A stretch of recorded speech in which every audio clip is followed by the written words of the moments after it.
Hi everyone, this is Sammy from Chompalot Art, and now I'm going to talk about the merch planning calendar. So this is really like a high level idea of merch creating. I think a lot of us do things last minute, and we're trying not to do that. We wanna live a good work-life balance. So I'll sort of go over how I approach the merch planning calendar, but actually my boyfriend pointed out that there are multiple ways of doing this. So use your flexible brain. You don't have to do it this one way.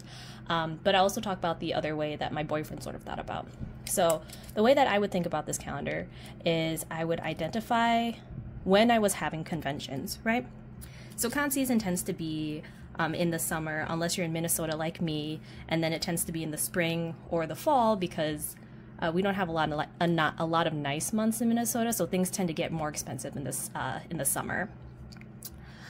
So let's say I have a con in November, I have a con in May, and maybe I have a con in February.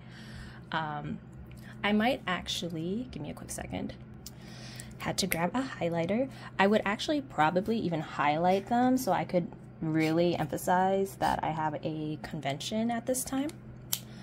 And what I would do is, because I know that it takes about a month for my manufacturer to print and then get something over to me, I normally like to submit something 2 months ahead of time. So now that I know that the convention is in November, in September I'd put something like, you know, acrylic charms. And then I would insert like the designs. So maybe I'll do round boy series. So same with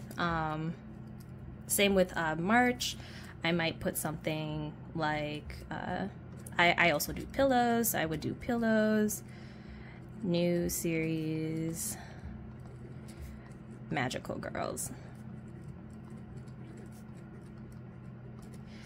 And then for February, let's say, you know, December is a busy month. We're preparing for the holidays, for personal lives and whatnot. So if I'm only looking to restock, in January I might put something like restock.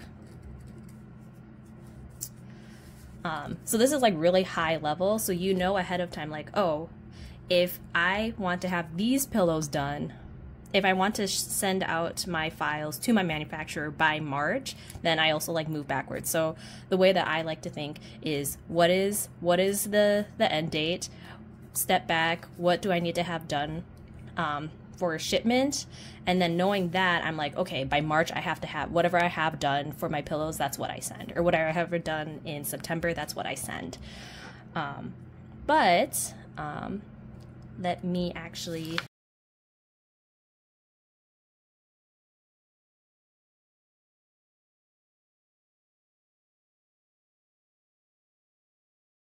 Okay, so it's not the perfect erase, but that's okay. So what my boyfriend was actually thinking about how to use this or how to conceptualize this is that in November you would actually, so for the month of the con, you would actually put what you wanted done. So here I would put the acrylic charms, and then in May I would put the pillows. So again, this is sort of dependent on your own processes, like do what sets you up for success. For me, again, it's like, what's my deadline? And then what is my shipment date, and then whatever I get done by shipment date, that's like what I get done. I don't try to do anything else because I know it won't get to me on time.